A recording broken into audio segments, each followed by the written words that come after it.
A struggling food delivery girl shows up at the door of a mysterious customer, only to discover he's actually a billionaire CEO. But when the food finally arrives, something's terribly wrong. The door is open. The lights are on. And he's lying on the floor, not moving. Who is he really? Why is he alone?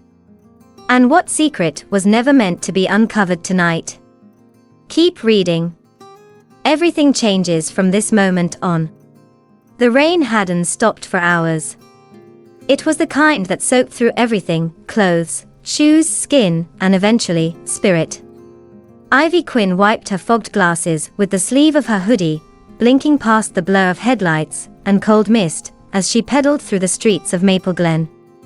Her thighs ached, her fingers were numb, and her stomach hadn't known the feeling of fullness in 2 days.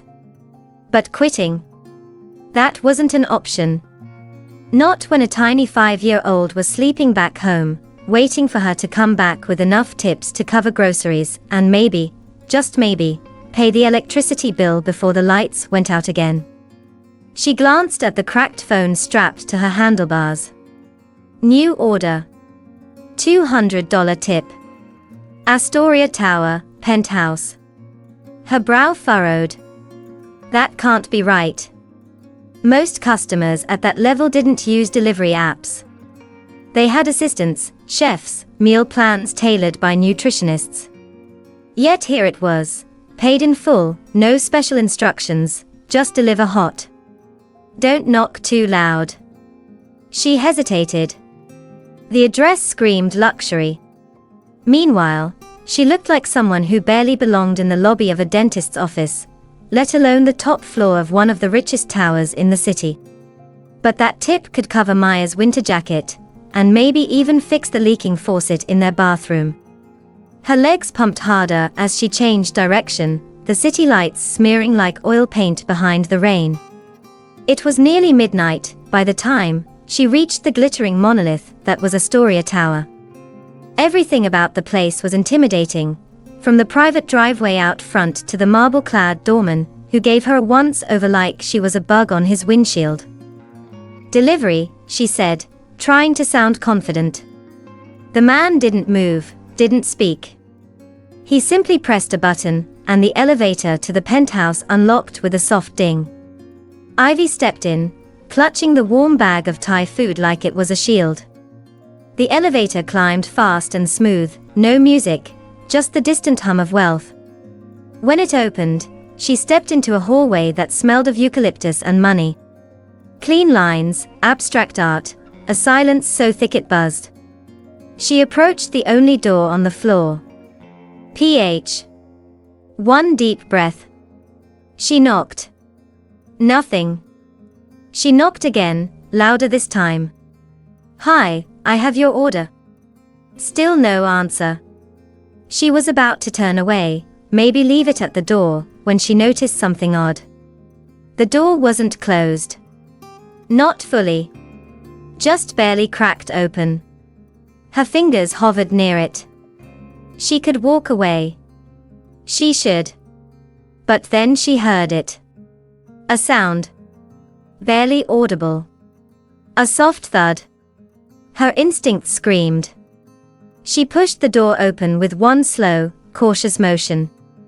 Inside, the penthouse was surreal. High ceilings, floor-to-ceiling windows, furniture that probably cost more than her annual income. It was dimly lit, silent except for the low hum of jazz music coming from hidden speakers. Then she saw him. A man, crumpled on the polished hardwood floor. His body twisted, face contorted in pain. One arm was outstretched toward a drawer that hung open. A bottle of pills had spilled across the floor. Ivy's heart stopped. "Sir? Hey? Can you hear me?" No response. She rushed to his side, slipping slightly on the slick floor. His face was pale, his breathing shallow. He was clutching his chest, eyes fluttering. "Shit, shit, shit." Her voice shook as she scanned the room. "Where's the damn medicine?" Come on. She saw the label on one of the fallen bottles, nitroglycerine. Her hands moved without thinking, fumbling with the cap, shaking from adrenaline and cold. Okay, just stay with me, she whispered, placing the small tablet under his tongue. Breathe. Come on, breathe. Moments passed like hours. Then, his chest rose. Then again. His lips regained color. She exhaled sharply, nearly falling back in relief. That's when she really looked at him. Dark hair. Strong jaw. A sharpness to his features that felt vaguely familiar.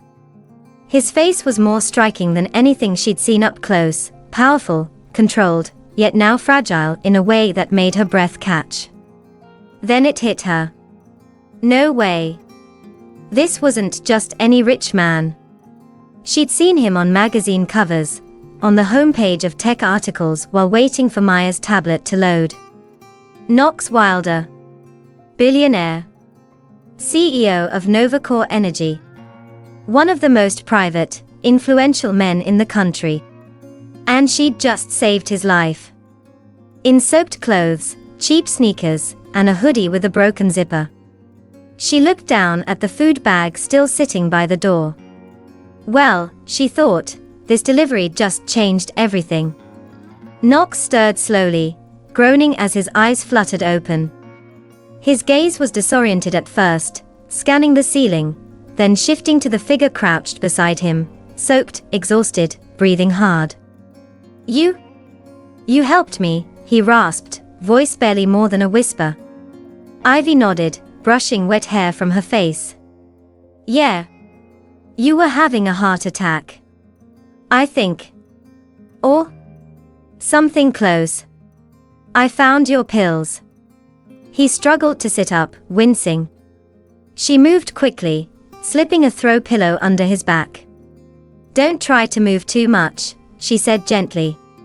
Do you want me to call someone? 911. Your assistant. Knox waved weakly. No. Not yet. Just give me a second.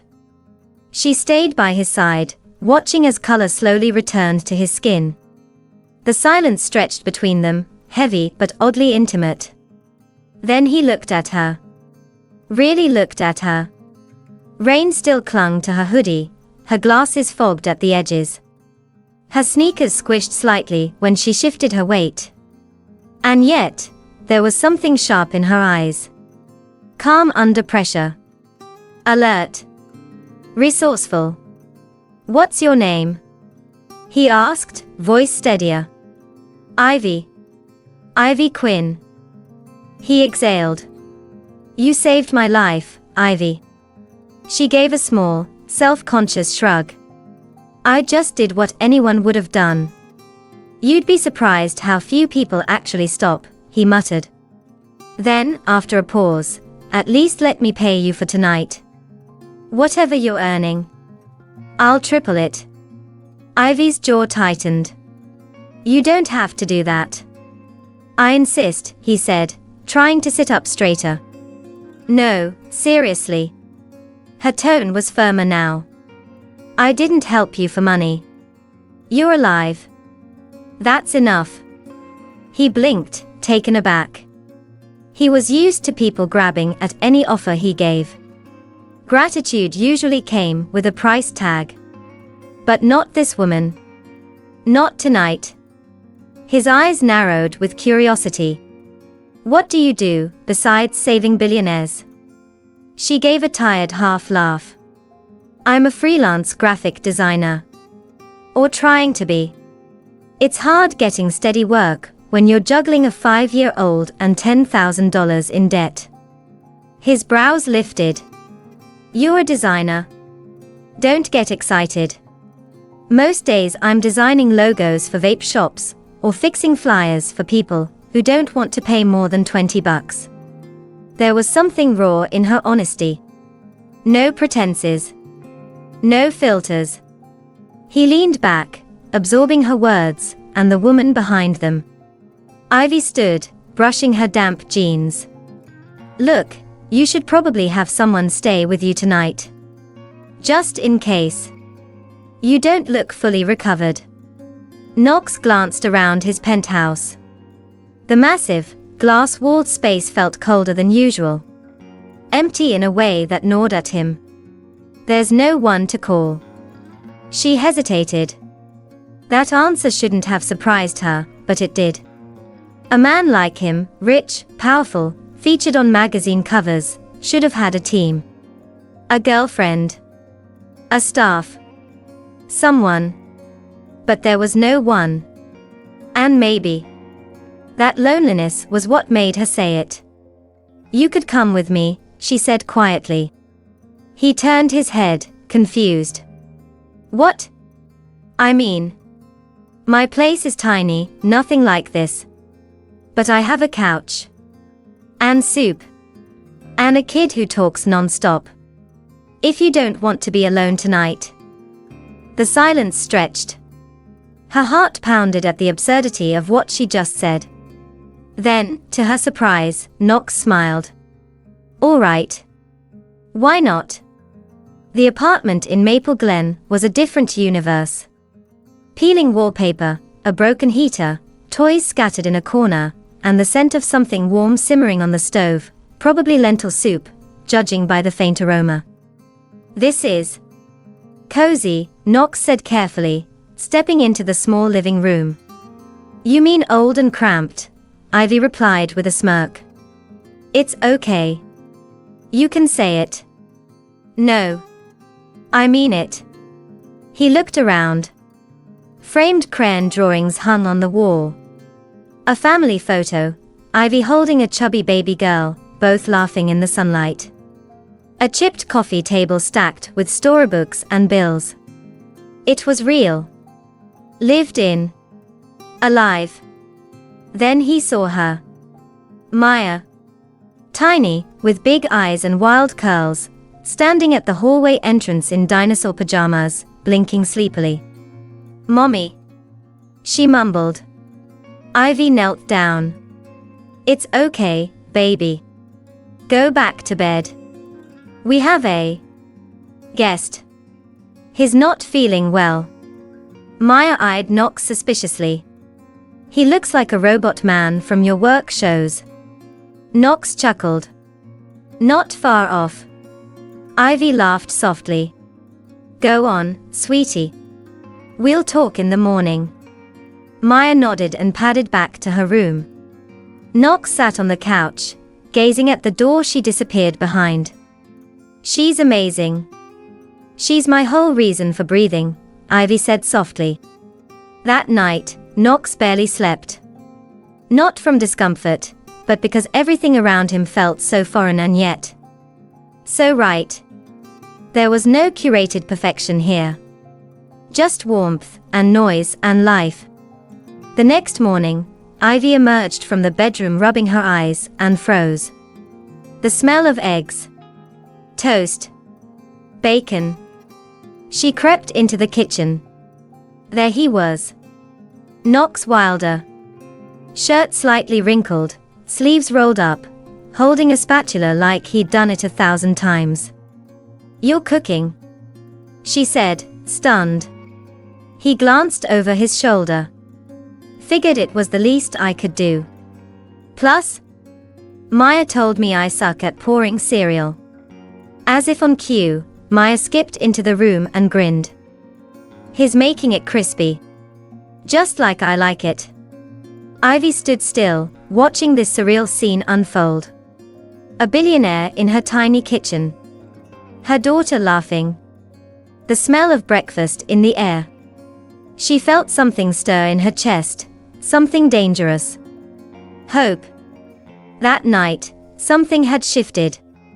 Knox was still in Ivy's living room long after Maya had gone to bed, his suit jacket draped over the back of a kitchen chair, sleeves rolled up, a glass of water cupped loosely in his hand.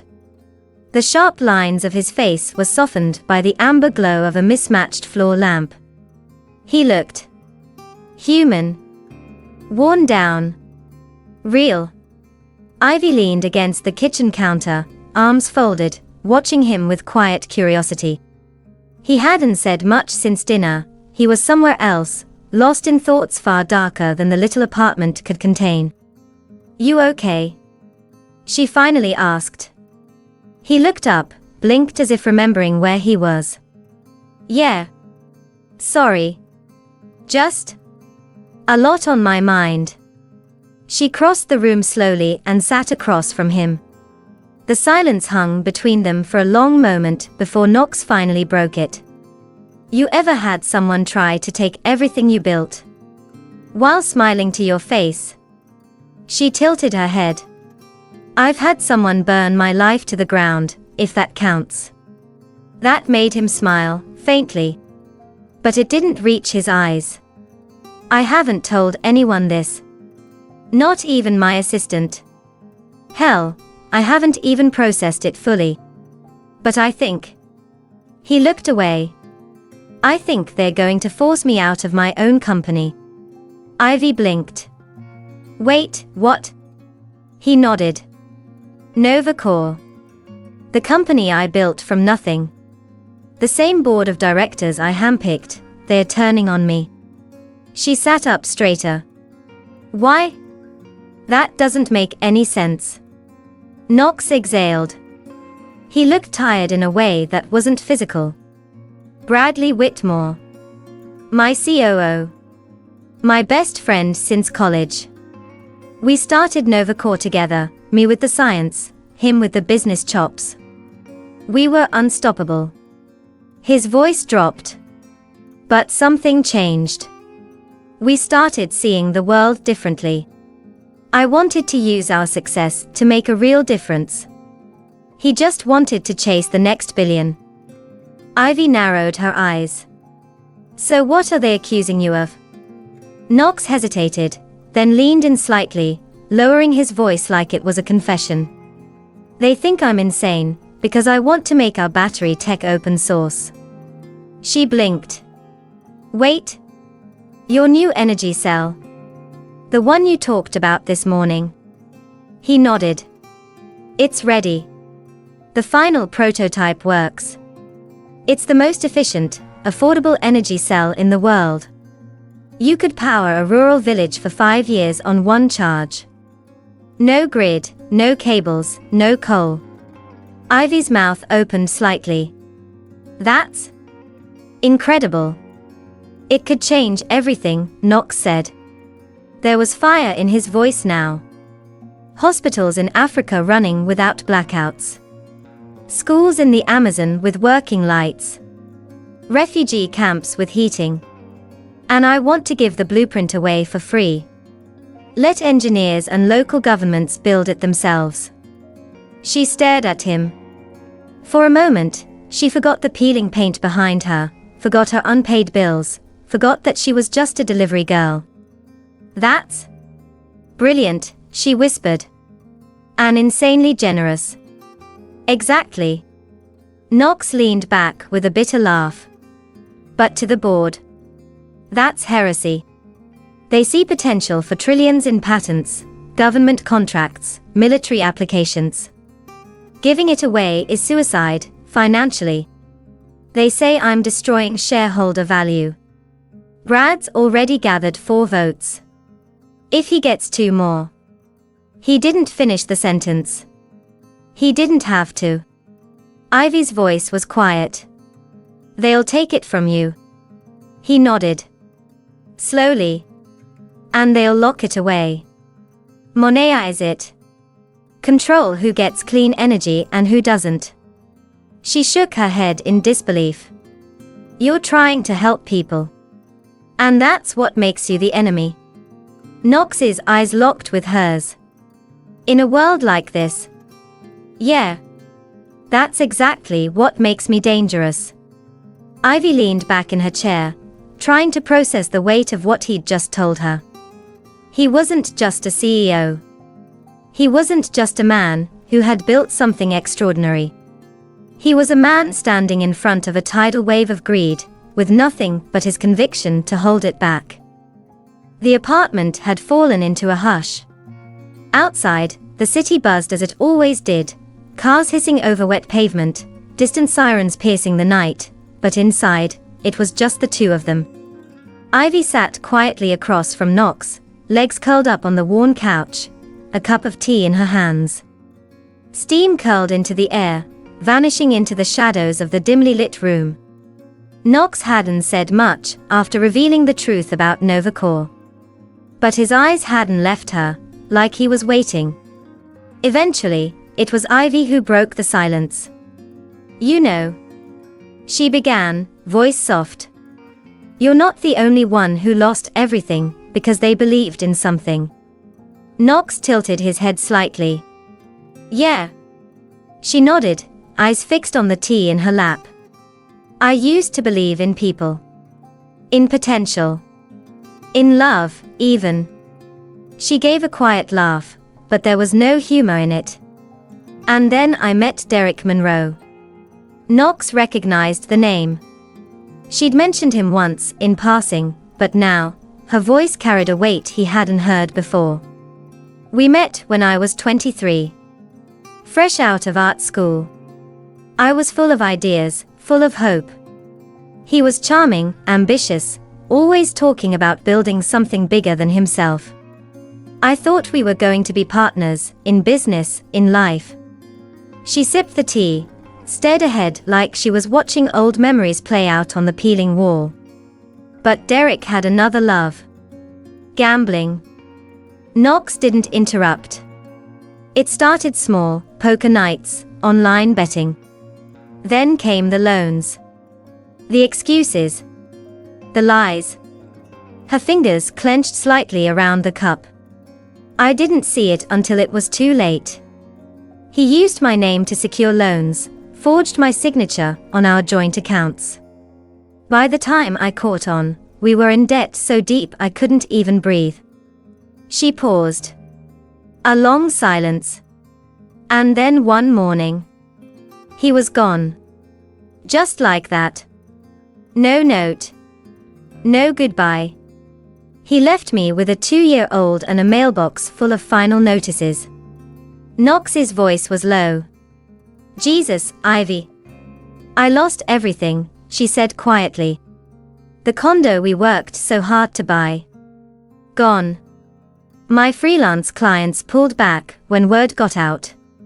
I had to sell my equipment, my furniture. I moved into this place with Maya, thinking it would be temporary. That I'd bounce back." She looked up at him now, eyes gleaming with quiet fire. "It's been 4 years." Knox didn't know what to say. He had sat in boardrooms with war-hardened executives, negotiated billion-dollar deals, stood in front of hostile crowds defending impossible ideas. But he had never met someone who radiated this kind of strength. Not loud. Not prideful. Just steady. Enduring. "And you're still here," he said softly. "Because of Maya," Ivy whispered. "She deserves better. So I wake up, I hustle, I fake a smile, and I keep going." He leaned forward, elbows on his knees. "That's not faking it. That's what strength looks like." They looked at each other for a moment. No masks. No defenses. Just two people, battered by the world in very different ways, finding something startlingly familiar in each other. A flicker of understanding passed between them, quiet but powerful. Not romance. Not yet. But something was growing. And it wasn't going away. The morning light crept gently through the worn blinds of Ivy's apartment. Maya was still asleep, curled up like a kitten beneath a cartoon blanket, and the apartment was unusually quiet. Ivy sat at the kitchen table with a cup of instant coffee. Across from her, Knox was flipping through a sketchpad she'd left out the night before. His brows were slightly furrowed, not in confusion, but in awe. "Did you draw these?" She nodded, a little self-conscious. "Yeah. They're just rough concepts. I don't get much time to work on personal stuff anymore." Knox turned the page. Clean lines. Bold concepts. Visions of sustainability, humanity, nature and technology, merged with striking simplicity. Her work was raw, yes, but it spoke. Ivy. He said slowly, this is incredible. She shrugged. Thanks, but most clients don't want incredible. They want cheap. Fast. Trendy. He put the sketchpad down and looked her in the eyes. Come work for me. She blinked. What? Novacore.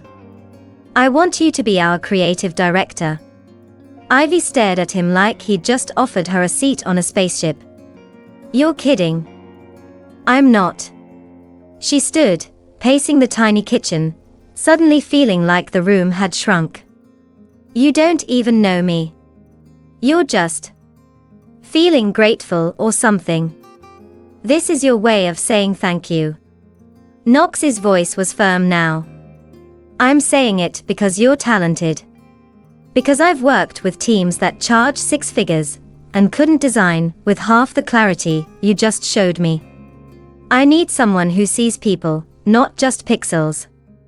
Someone who believes in what I'm trying to build. Ivy folded her arms.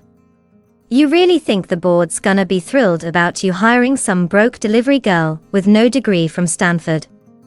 I don't care what the board thinks. This is my call. She hesitated. The offer was unreal, impossible. And yet, the fire in his eyes told her he meant every word. Can I think about it? Knox softened. Of course. He reached for his coffee. But don't take too long. I've got a war to win next week. The war. That's what he called it, the board meeting. The vote. It was scheduled for Friday morning. Just 5 days away. If the board voted against him, Knox would be ousted as CEO. And Novacore's revolutionary battery tech would vanish into the black box of profit-first corporate hands. Ivy knew what was at stake now, not just for Knox, but for entire parts of the world he was trying to lift up.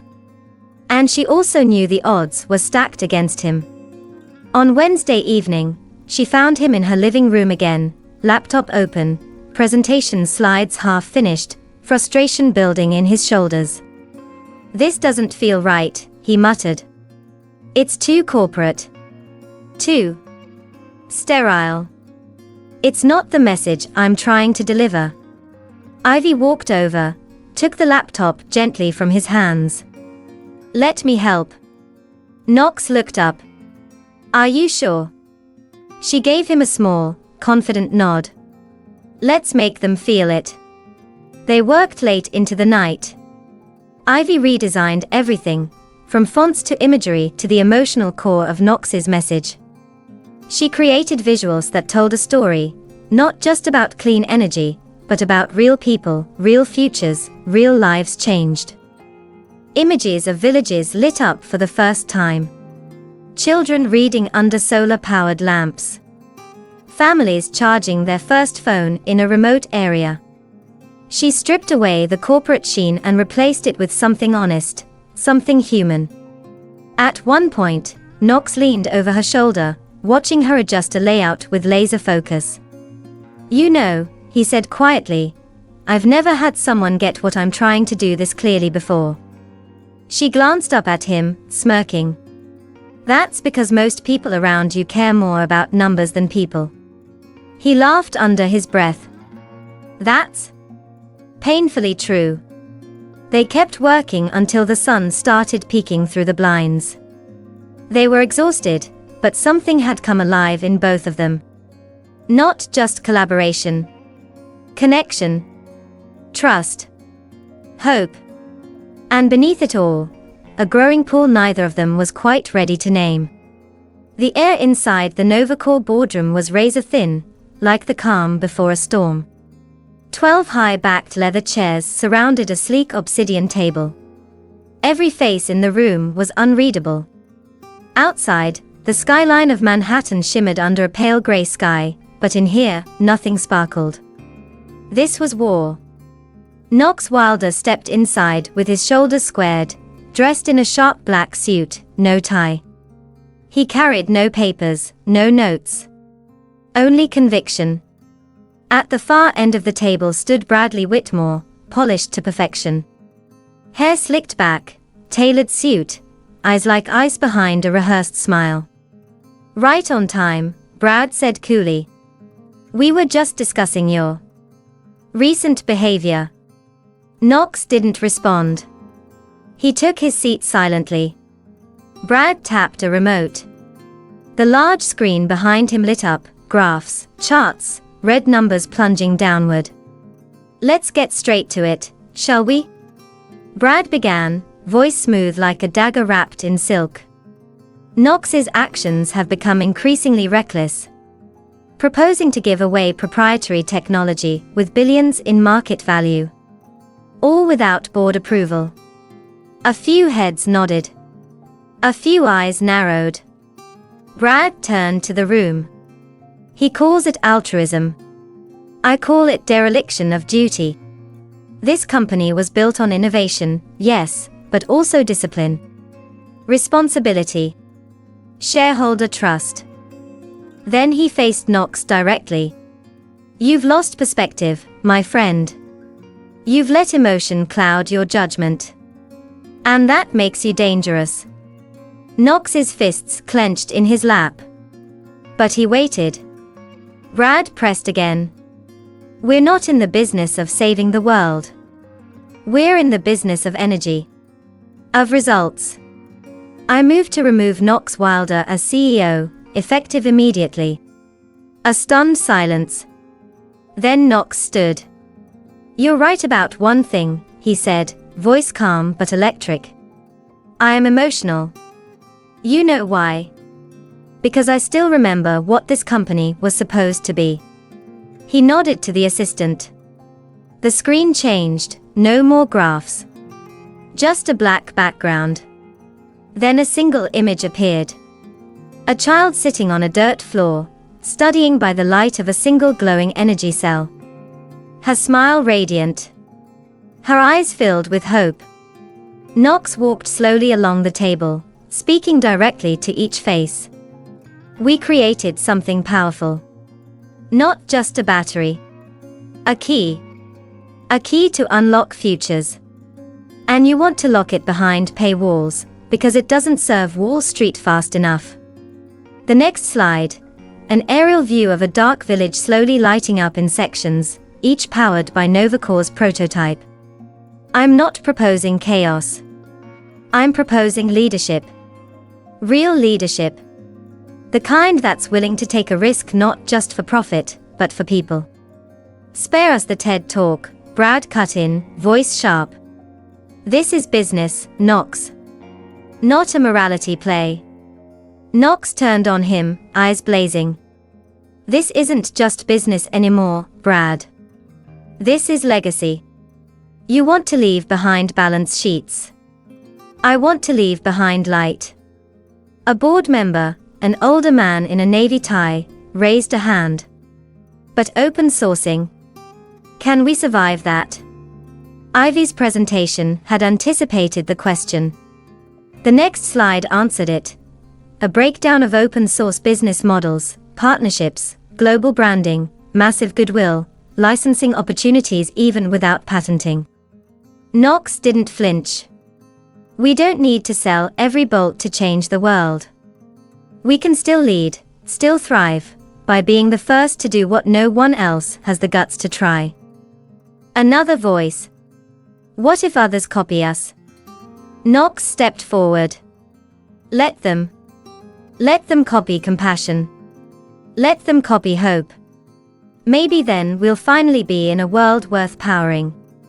The room fell into stillness. Then, Brad smirked. "So that's your pitch. Be a hero, hope for the best, and cross your fingers we don't crash and burn." Knox locked eyes with him. "No. That's your fear talking. I'm pitching a future where Novacore becomes more than just another name on a quarterly report. I'm pitching history. The vote began. One by one, hands raised. No. No. Yes. Yes. No. Yes. Yes. No. Knox needed 6. The room held its breath. 2 left. 1 hand rose. Yes. And then silence. All eyes turned to the last board member, Evelyn Grant, former UN Energy Advisor. The only person in the room older than the company itself. She leaned forward slowly, tapping her pen once on the table. You know, she said, her voice cutting through the tension, I've spent 30 years watching men choose profits over people.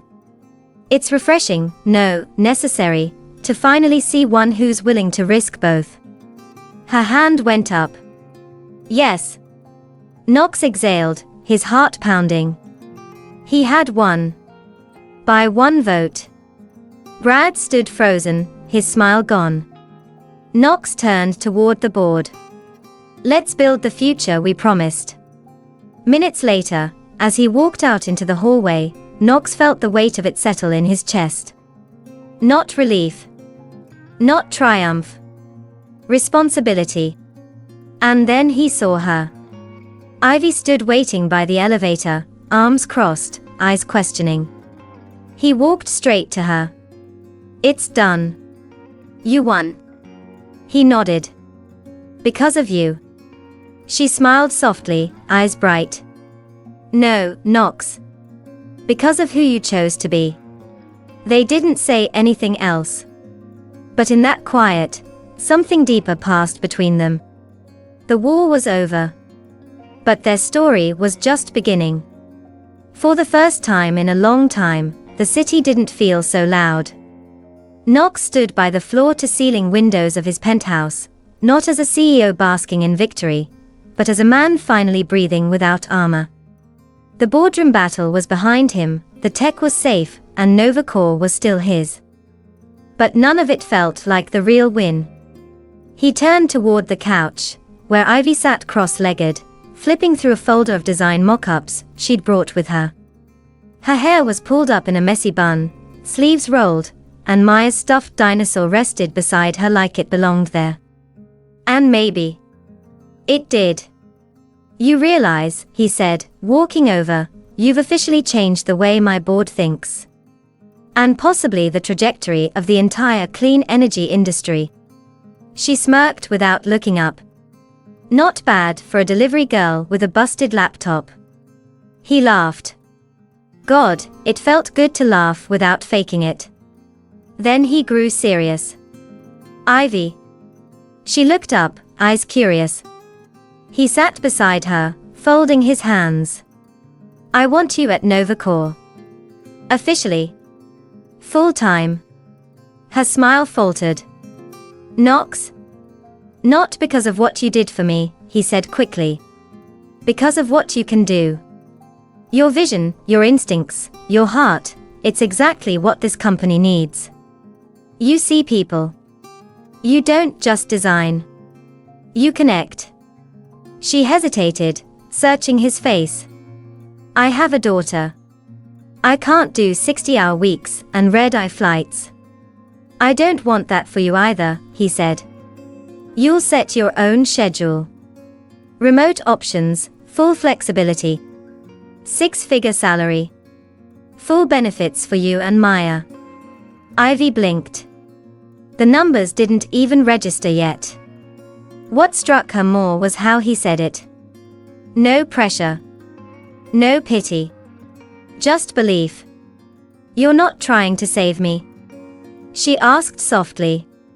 He shook his head. No. I'm inviting you to stand beside me. The weight of everything she'd endured, the fear, the scraping by, the endless nights wondering if she was enough, all rose to the surface. And for once, it didn't crush her. It lifted her. She looked down at the offer letter he'd printed. Her fingers hovered over it. And then, slowly, surely, she smiled. Okay. Okay. She nodded. Let's change the damn world. The days that followed the boardroom victory were quieter, but no less meaningful. Knox found himself spending more time at Ivy's apartment than he ever had in his penthouse. It was chaotic, cramped, imperfect, and oddly perfect. In that tiny two-bedroom space, something real was growing, rooted in laughter, in shared glances, in the warmth that came not from wealth, but from belonging. And at the center of it all was Maya. She took to Knox like she'd known him her whole life. Not with the shy curiosity most children gave strangers, but with unfiltered trust.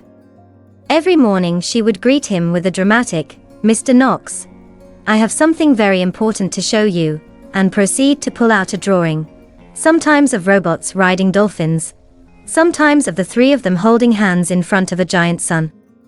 She once handed him a picture and said, "This is us. You're the tall one. I made you a superhero, because you fixed my bike." Knox stared at the crayon scribble, throat tightening. "I love it," he whispered. She grinned. "I knew you would." But it wasn't just the drawings, or the hand-holding, or the way she'd crawl into his lap mid-story time without thinking twice. It was how she looked at him, like he was safe. Like he belonged. One Thursday evening, Knox found Ivy in the kitchen, elbow-deep in dishes. Maya had fallen asleep on the couch, wrapped in a blanket with her face buried in a plush dinosaur. "You've been on your feet all day," he said gently. "Let me." Ivy turned, eyebrow raised. "You know how to wash dishes." He smirked. "I run a billion-dollar company, Ivy. I can handle soap and hot water." We'll see." They stood side by side at the sink, hands brushing every now and then, bubbles floating into the air, and neither of them said much, but something in the silence felt almost electric. Later that night, Knox heard a strange squeaking sound from outside. He peeked through the curtain and saw Maya standing near the fence, staring forlornly at her old, broken bike. The frame was rusted. The chain had snapped weeks ago. She didn't complain. She didn't ask for anything. She just stood there. The next morning, before anyone woke up, Knox slipped out to a hardware store. Spent hours watching YouTube tutorials in Ivy's living room. Got grease all over her throw pillows. Nearly crushed his thumb. But when Maya came outside and saw her bike standing upright, wheels spinning smooth, chain gleaming like new, her face lit up with a joy so pure it nearly undid him. "You fixed it." He knelt down. "Told you it just needed someone to believe in it." She wrapped her little arms around his neck. "I knew you were magic." That night, after Maya had finally collapsed into bed from hours of riding in circles, Knox and Ivy found themselves out on the balcony. It was freezing. The wind carried a sharpness of early winter, slicing through the city streets like a quiet warning. But out here, under a cheap plaid blanket, with 2 mugs of peppermint tea cupped in their hands, it felt strangely warm. Ivy pulled her knees to her chest, her breath curling into the night air. Her hair was slightly damp from the shower, her cheeks pink from the cold. Knox sat beside her, close enough for their shoulders to touch. Neither moved away. The city stretched out before them in flickers of gold and silver, but they weren't looking at it. They were looking inward. "You ever think about the life you thought you'd have?" Ivy asked softly. Knox nodded. "All the time." She laughed, but it was hollow. "I used to imagine this sleek studio, a real office, clients who respected me. Not chasing payments for flyers and fast food logos." He didn't interrupt. Just listened. And Maya. She was never supposed to grow up wondering if the lights would stay on. Her voice caught. "But here we are." Knox turned to her, his voice quieter than the wind. "She doesn't wonder. She trusts you." Ivy blinked, then looked down into her mug. "Why?" she asked after a long pause. "Why are you doing all this?" "For me." "For her?" He didn't answer right away. Then, slowly, his words came. "Because you reminded me who I am." She turned to look at him. His eyes were steady. Honest. There were no grand declarations, no sweeping gestures. Just a truth laid bare between two people who had lost so much, and somehow, found each other in the wreckage. The silence that followed wasn't awkward. It was full. Full of things not yet said, but deeply felt. Their eyes met. And in that moment, no words were needed. Because something was blooming, quietly, beautifully. And neither of them was afraid of it anymore. For a while, everything had felt still. Not perfect. Not fairytale. But real. Maya's giggles in the morning. The quiet warmth of Knox and Ivy working side by side. A sense of possibility blooming in the simplest things, dinners shared, homework helped, laughter echoing through an apartment that used to feel too quiet. But peace, as always, was fragile. And Bradley Whitmore wasn't done. He had lost the boardroom battle, but he knew something far more powerful than a vote, narrative. And now, he had found the crack he needed to break Knox for good. The headline hit the internet on a rainy Thursday morning. From struggling single mom to Novacor's new PR move. The curious rise of Ivy Quinn. Below it, a photo of Knox and Ivy walking together, candid but intimate. Knox holding Maya's hand. Ivy laughing. The article didn't need hard facts. It had tone. Suspicion. Seeded doubt.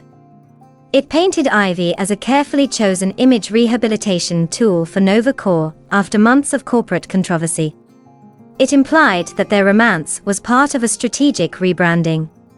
It even quoted anonymous sources close to the board, claiming Ivy was given her position to deflect scrutiny from Knox's radical choices. It was venom wrapped in velvet, and it spread fast. By noon, social media was boiling. By 3 p.m., reporters were camped outside Novacor. And by sunset, Ivy had read every word. She sat on the couch, laptop open, the article glowing on the screen like a wound she couldn't close. Her hands were trembling. "I didn't ask for this," she whispered to herself. "I didn't ask for any of this." Knox rushed into the apartment, out of breath. "Ivy, don't read it. I'm handling it, my team's already drafting a statement, I'll sue them for slander if I have to." But the look on her face stopped him cold. She stood, slowly, quietly. "Did you know they were digging into me?" "What?" "No, of course not. I would never. But they could, right?" Her voice was thin, sharp. "Because my past is messy. Because I've made mistakes. Because I'm not one of you." Knox stepped forward. "Ivy, this is Brad. He's behind it. He's trying to destroy what we've built. And maybe he just reminded me that I don't belong in this world of yours." "Don't say that." "What am I to you, Knox?" Her voice cracked.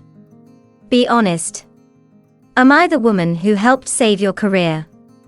Or the story that helped save your image?" "You know that's not true." She stared at him. Something inside her, something that had barely begun to trust, was tearing. "I believed you. I believed this was real." "It is real," he said, stepping closer. "Ivy, look at me. You think I care what they write? You think I'd let go of you because of a headline?" She shook her head, backing away. "But I can't live my life wondering if that headline was what everyone else was already thinking." He reached for her hand. She pulled it away. "I need space. Ivy. Please." Her voice was barely audible. Just let me go. And with that, she grabbed her coat, kissed Maya gently on the forehead, and walked out into the cold. Knox stood in the doorway long after the door had shut, heart pounding, the silence deafening. He had faced boardrooms, governments, billion-dollar lawsuits. But nothing ever hurt like watching her walk away. The media firestorm raged for days. The article had gone viral, picked apart by every blog, podcast, and late-night host in the country. Knox's inbox overflowed with questions, speculation, and thinly veiled demands for damage control. But through it all, he stayed silent. Until now. The press conference was held in Novacor's central atrium, glass walls, natural light, and a crowd of reporters buzzing like wasps. Flashes popped. Live streams rolled. The room was filled with tension, expectation, and quiet judgment. Knox stepped up to the podium, no script in hand, no PR handler by his side. Just truth. He adjusted the mic, looked out at the sea of eyes watching him. Waiting. Then he spoke. I know you've all read the article. I've seen the headlines, the speculation, the cruel little comments dressed up as curiosity. He paused, jaw tight. So let me say this clearly, and for the record. He took a breath. Ivy Quinn is not a publicity stunt. She's not a PR strategy. And she sure as hell isn't a tool I used to save my reputation. The crowd shifted. Murmurs rose. She's the woman who found me half dead on my penthouse floor and saved my life. Not just with a pill, but with her courage, her instincts, her compassion. He looked straight into the camera lens now, as if speaking directly to her. She reminded me of the kind of man I wanted to be. The kind of leader I used to be before I got buried under ambition and fear. His voice wavered slightly, but he didn't stop. If I've become someone worth following again, it's because of her. Not for the headlines. Not for the company. But because she made me remember what matters. He stepped back, hands still trembling, heart pounding. And somewhere, blocks away, sitting alone in a quiet park, Ivy watched the live stream play on her phone. Her eyes burned. Her chest tightened. She didn't know whether to smile or cry. 2 days later, Maya was sitting on the living room floor, stacking blocks and humming to herself while Ivy folded laundry. The apartment still felt too quiet without Knox's presence, but also too loud with thoughts Ivy couldn't silence. Then came a knock at the door. She opened it slowly. Knox stood there, no suit, no cameras. Just a man with his heart in his eyes. Hi, he said softly. She didn't respond. She didn't slam the door either. He stepped inside, looked around. His voice was low, careful. I meant every word.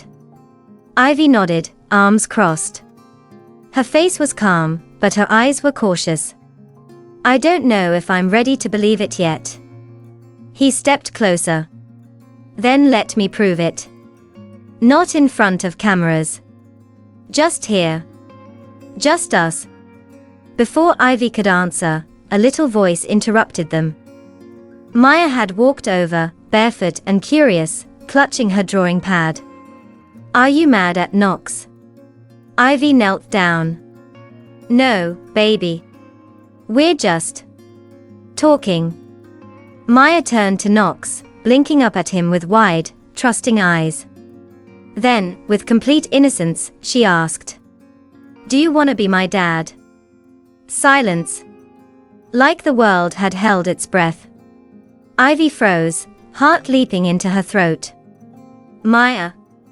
But Knox went down on one knee, his voice breaking into a smile. I'd like that very much. Maya grinned, threw her arms around his neck, and in that moment, messy, unscripted, perfect, something shifted. Ivy felt it. Not fear. Not doubt. But home. There wasn't one moment when everything magically fell into place. There was no sweeping kiss in the rain, no fairy tale montage. But maybe that was the point. Because real love doesn't arrive with fireworks. It grows in silence, in small choices, in the fragile courage to say yes again. Even after everything inside you once said never again. Ivy stood in the doorway that Sunday morning, watching Knox kneel beside Maya, carefully helping her glue pieces of colored paper into a science project that was clearly more glitter than structure. The sun streamed through the window, catching dust particles in the air like gold. Her coffee had gone cold in her hand, but her heart felt strangely warm. She didn't say anything. Just watched. And then, quietly, chose. Later that evening, when Maya had finally gone to sleep, Ivy stepped out onto the balcony. Knox was already there, leaning on the railing, sipping tea. She walked up beside him. "Close. I believe you," she said softly. He looked at her. Surprise. Hope. "You do." She nodded, then added, almost shyly, "And I believe in us." A breath. A smile. Not perfect, but honest. He reached for her hand. And this time, she didn't pull away. In the months that followed, Novacore Energy became a name the world couldn't ignore. Open-source partnerships blossomed across continents. Villages lit up for the first time. Entire communities stepped out of the dark, powered not just by innovation, but by vision. Knox remained CEO, but with Ivy now as creative director, everything felt different. The brand had a new voice, clear, empathetic, human. In meetings, they balanced each other. He brought scale. She brought soul. Together, they made the kind of decisions that didn't just change markets. They changed lives. But it wasn't the company that defined them. It was the quiet moments. Late-night cereal with Maya while watching cartoons. Trips to the grocery store where Maya insisted Knox push the cart and do the sound effects. Quiet Sundays where no one worked, and laughter replaced deadlines. Their apartment never got any bigger. But it got fuller. More pictures on the fridge. More drawings taped to the walls. More life. And one night, as Maya crawled onto Knox's lap and curled into his chest like she'd been there forever, Ivy leaned against the doorframe, heart so full it ached. No, they weren't perfect. But they were whole. A new family, built not from tradition, but from truth. Sometimes, it's not the big, dramatic moments that change a life. It's the quiet ones. The knock on a door in the rain. The decision to stay when it would have been easier to walk away. The small voice of a child asking a question that breaks you open in all the right places. Ivy never expected her second chance to come while holding a bag of takeout. Knox never thought he'd rediscover himself on a broken couch, covered in glitter from a 5-year-old school project. But life rarely follows the script. Love almost never does. Because family doesn't always start in a church, or with a ring. Sometimes, it begins with a shared silence. A hand held too tightly. A heart finally daring to hope again. And love, real love, isn't about perfection. It's about growth. It's when two people carry each other's scars and still choose to stay. It's when they don't fix each other. They become better together. So yes, the world will always chase money, power, perfection. But in one small apartment on the edge of Maple Glen, a little girl sleeps peacefully, her superhero drawings taped to the wall. A mother finally breathes without fear. And a man who once thought he had everything now knows. This is what truly matters. Because sometimes, the greatest love stories begin in the most unexpected places. Second chances can come from the most unexpected moments. Family doesn't always begin the traditional way. And real love is when you help each other become the very best version of yourselves.